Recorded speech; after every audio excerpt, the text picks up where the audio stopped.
Good morning kuya at magandang umaga rin po sa atin mga kasambahay.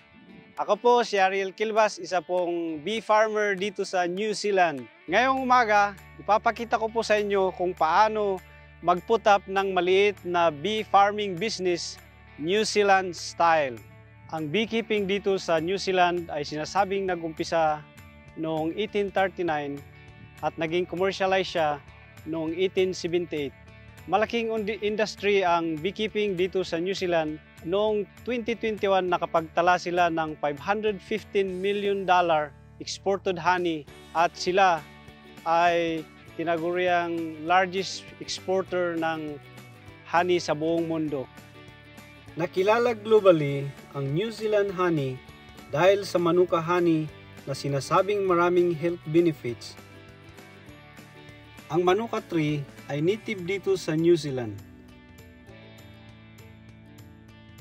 Ako po ay isang beekeeper dito sa New Zealand since 2016 at naging hobbyist din po noong 2018 para po mag-put up ng isang maliit na bee farming dito sa New Zealand.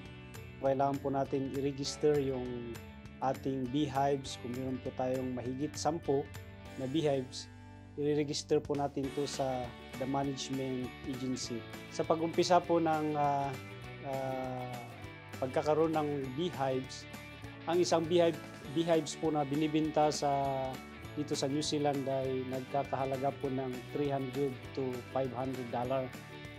So yung umpisa na kapital mo doon, kailangan may 800 ka kasi yung excess na 300, pandagdag po yun sa pagkain nila, yung gamot, yun po ang kapital na kailangan natin, $800. So meron po tayong dalawang hives dito.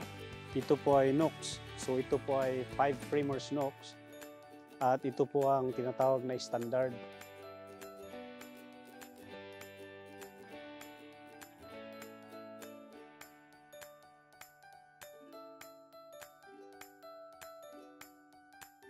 Ito po yung isang challenges sa pagbe-beekeeping, yung pagkakaroon ng varroa mites, ang kuto sa hives. So pag nagkaroon kayo ng kuto sa hives, ang ginagamot namin dito ng gamit tong miticides. So apibar ito, lalagay lang namin sa gitna ng mga brood. So ngayon, papakita ko sa inyo kung ano po yung mga products na pwede po nating makuha sa pag-aalaga ng honeybee. Ito yung tinatawag na propolis at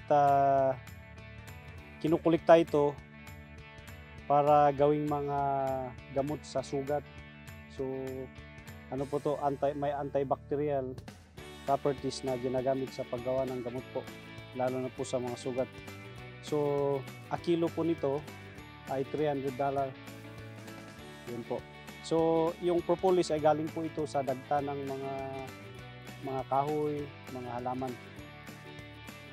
Ito po yung tinatawag na beeswax na kinukulikta namin, tapos tinutunaw namin para maging blocky. So ito, black na siya. So ang a kilo po nito ay $18.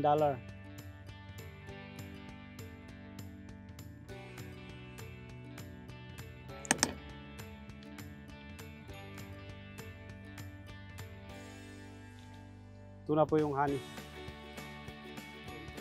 So bago po natin extract, tatanggalin muna natin yung takip. So i-angkat muna natin.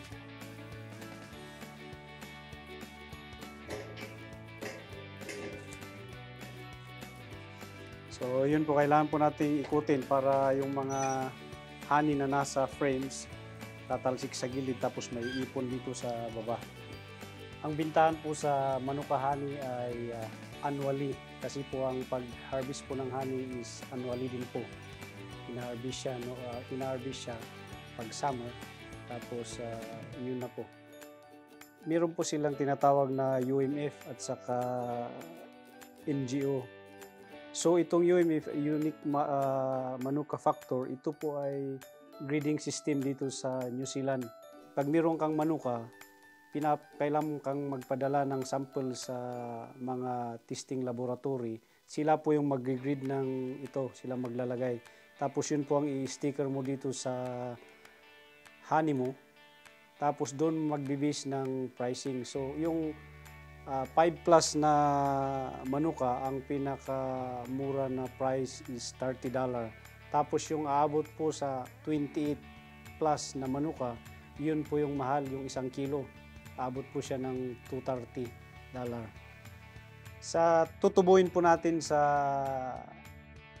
manuka honey, kung meron, pag magbibinta po tayo ng per kilo na $30 New Zealand, meron po tayong kikitain na 1,800 New Zealand dollar. Tapos ililist po natin yung 800 na capital. So meron po tayong $1,000 annual na kita sa isang box lang po. So sa mga kababayan natin o mga kapatid na gusto pong mag-put up ng maliit na bee farming dito sa New Zealand, kailangan pong una, meron po tayong kaalaman. Kasi pag wala po tayong kaalaman, di po natin malagayan yung bees natin, sayang din po mamamatay. Pangalawa, of course, kailangan po natin ng puhunan.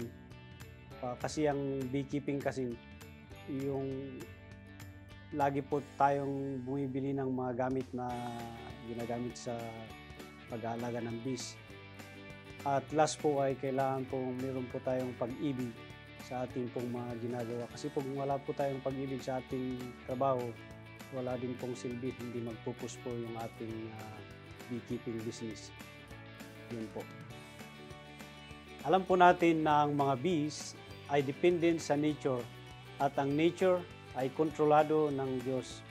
Naalala ko tuloy yung sabi ng aking profesor nung ako po ay nag-aaral ng beekeeping sa Pilipinas. Ang lahat ng bagay ay nag-uumpisa sa Diyos at nagtatapos sa Diyos.